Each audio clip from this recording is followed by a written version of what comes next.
On July 24th, Leopold Aschenbrenner sent a letter to his investors.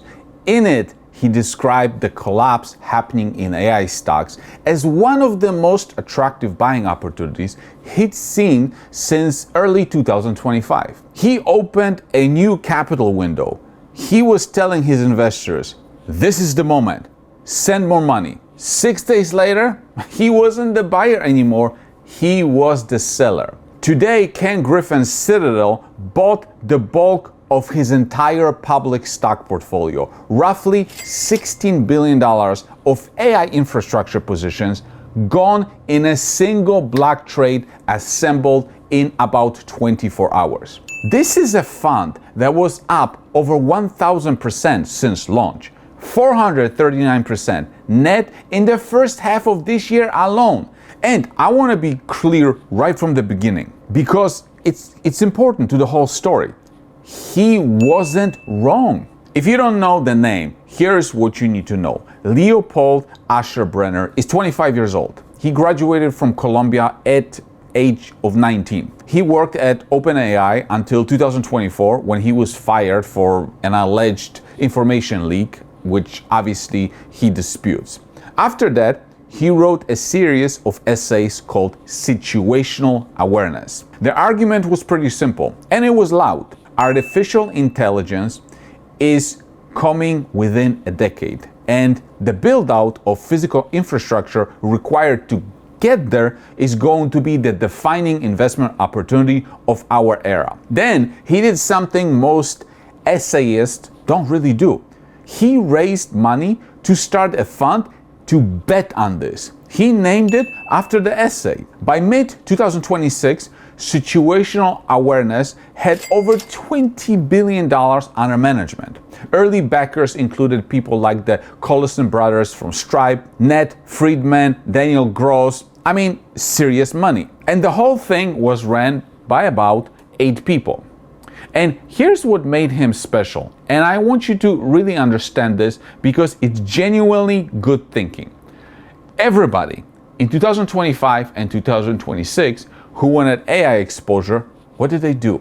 Well, they bought the chip makers like the NVIDIA, Broadcom, AMD. That was the trade, not for Leopold. Leopold looked at it differently. He said, fine, but chips are only useful if you can power them, store data for them, and house them. And nobody is building enough power, memory, or data center capacity fast enough. So he went one layer down into the physical layer. Consequently, he bought the stock of Bloom Energy, solid oxide fuel cells that generate electricity on site at the data center so that you don't have to wait years for a grid connection. He also bought SanDisk, the memory and storage, at a moment when supply was extremely tight. He bought CoreWeave, the GPU cloud company that rents out computer capacity by the hour. And then he did something clever. He bought former Bitcoin miners, so IREN, Core Scientific, Applied Digital, Riot, CleanSpark. You might think, why? Well, because those companies had already done the hardest part. They spent years securing power contracts and building out sites with massive electrical capacity. Now they are converting that infrastructure to high-performance computing for AI. In other words, he was buying power assets at mining company valuations.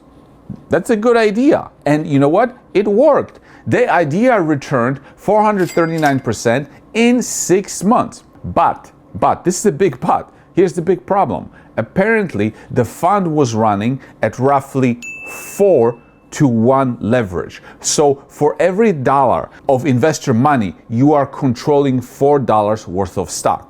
Which means that a 25% decline in your position doesn't cut your fund by 25%. It wipes you out completely. And that's it. That's the whole mechanism. Not a bad thesis, not bad stock picking, just simple arithmetic, just math. And when you borrow from prime brokers, they hold collateral against those loans. And when the collateral value drops below a required thresholds, well, they give you a margin call. So you have some choices. You post more cash, or they sell your position from underneath you.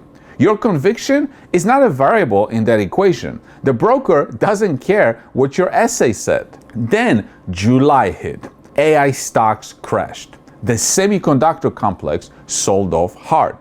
Hedge funds across the industry are staring at the worst monthly drawdown on record. And the core positions in his book fell somewhere in the range of 35 to 47%. At 4-to-1 leverage, that's not a pretty picture. And here's the detail that makes it even worse. Filings flagged by Unusual Wells suggest that going into July, the fund had been adding new positions in TSMX, Intel, ASML, Nvidia, Corning, fresh call on Micron, TSMC, and SanDisk. It leaned further into memory and semis right before the exec segment fell the hardest. And then the margins calls came from Goldman Sachs, JP Morgan, Bank of America, and Citicorp, all working the phones trying to sort it all out. And so the fund had two options: raise fresh capital fast or sell the entire book. Well, unfortunately for him, the capital didn't come in time. So what did Citadel actually get? Well, Bloom Energy, about 23% of the long book, that's the power play. SanDisk, about 19%, that's the memory and storage. CoreWeave, about 14%, rented compute. IREN, 10%, Core Scientific, also about 10%. Then a tale of miners turned data centers, Applied Digital, Riot, CleanSpark, BitDeer, Hive, and smaller power names like Solaris, T1 Energy, Babcock and Wilcox, later reporting added SK, Hynix, and a large Nebius stake built after March. So 5 names representing about 75% of the book. And here's the part that almost gets no coverage. His fund was never a long-only fund. Alongside those longs, Situational Awareness carried a lot put overlay against semiconductors. The single biggest line item in the entire 13F wasn't Bloom Energy. It was a put position on the VanEck Semiconductor ETF, SMH, valued at approximately $2.04 billion. There was reported put exposure of around $1.6 billion tied to Nvidia. Across the whole semiconductor complex, estimates of the bearish overlay run of around $8.5 billion. Think about it for a second. Seriously, think about it. He was long the physical bottleneck, power memory buildings, and short the thing that everyone else was crowding into. So the chip makers. In other words, long the shortage and short the consensus. What does all of this mean now? 3 things. 1, the forced seller is gone. 2, the thesis didn't die. 3, the fund isn't gone. It has less money, but it's not gone. So here's the takeaway.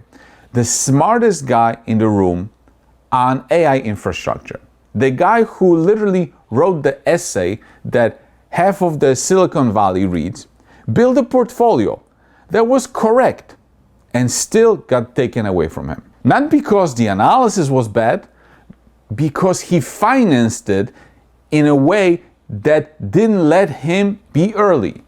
Being right and being solvent are 2 completely different skills. When you're levered up like he was, you don't get to be right eventually. You have to be right on the broker's schedule. Thank you for watching and see you next time.